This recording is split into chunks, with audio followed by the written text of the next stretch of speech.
Okay, AP Calculus AB product rule. Find the equation of the line.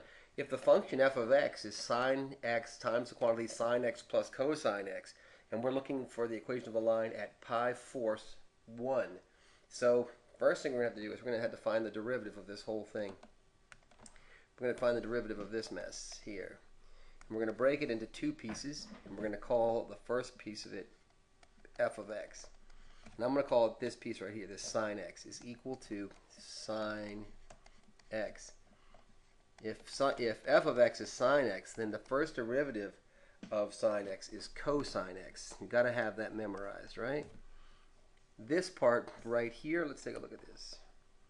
This part right here, I'm going to call this part g of x. So I'm going to say that g of x is equal to sine x plus cosine x. Sometimes I use these little parentheses, sometimes I don't, so I apologize. And then g prime at x is equal to cosine x, isn't it? Minus sine x, or opposite sine x, because the first derivative of sine x is cosine x. The first derivative of cosine x is opposite sine x, isn't it? So now we're just going to build our product rule, and we're going to say this. We're going to say that the first derivative of this whole function, now we're going to go back and build it. I hope I'm being plain enough about this. Of this whole function. So let the whole function equal this f of x. Well then f prime at x is equal to f of x, which is sine x, times cosine x minus sine x. I'm just building this out of this rule, right? Plus sine x plus cosine x all times cosine x. So there's our derivative.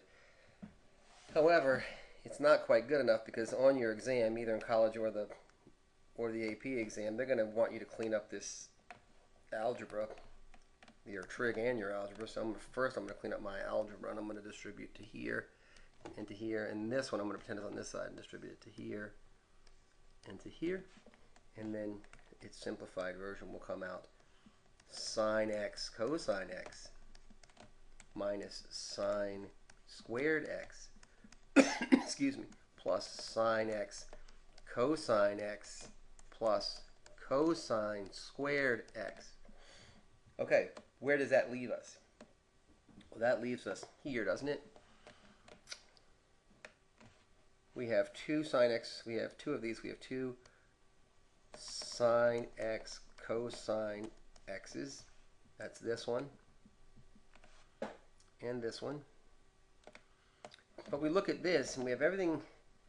I think what I'm going to do, I'm going to trade this in. So I'm going to use this rule up here. Cosine squared x plus sine squared x is equal to 1. Well then what is opposite sine x equal to? Opposite sine x would be sine squared x would be equal to cosine squared x minus 1, wouldn't it? So I'm going to replace that with this.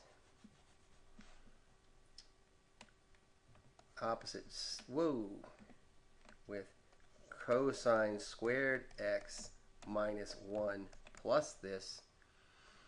That's how I dealt with that piece. And then this piece here is cosine x squared. So plus cosine squared x.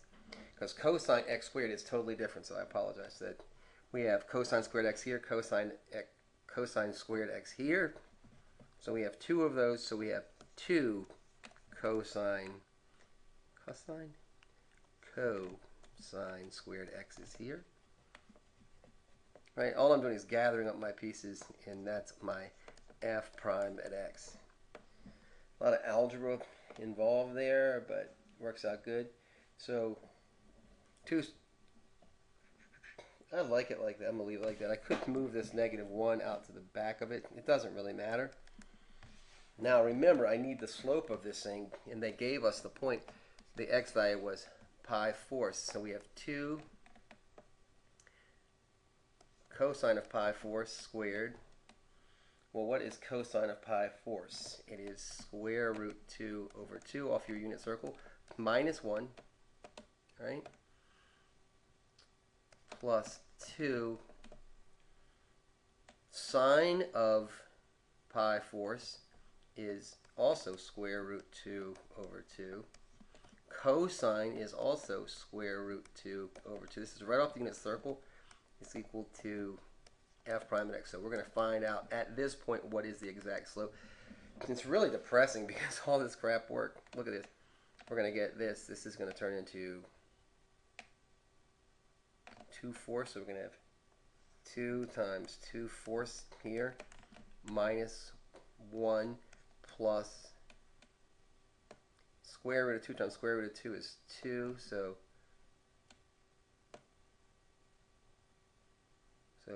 2 times 2 fourths here, again, is equal to f prime at x. Now we can just do our simple arithmetic here. What a pain in the neck.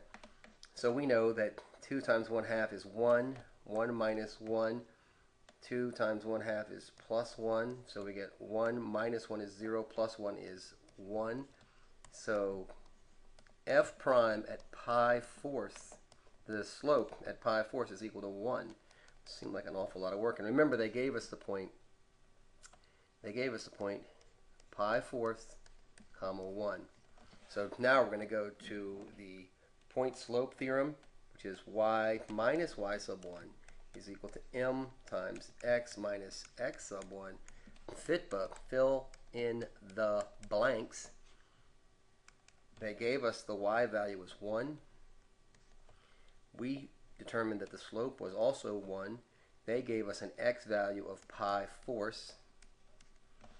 So we get y minus 1 is equal to x minus pi fourths. Can simplify this out a little bit.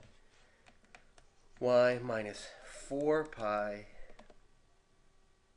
over 4 pi. I don't need to do that, do I?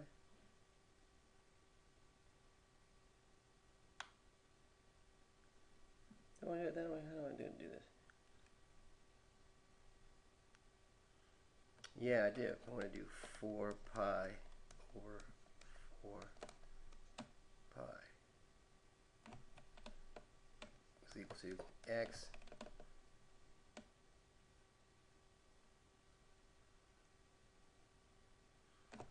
Let me have a second think about that.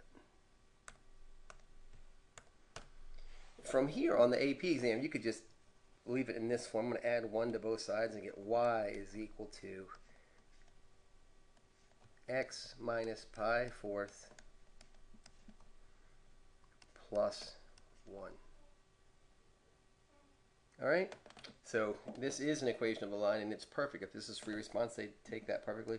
So good work. Thanks for paying attention. If you haven't already subscribed, please subscribe. And your comments, of course, are always welcome. Thanks.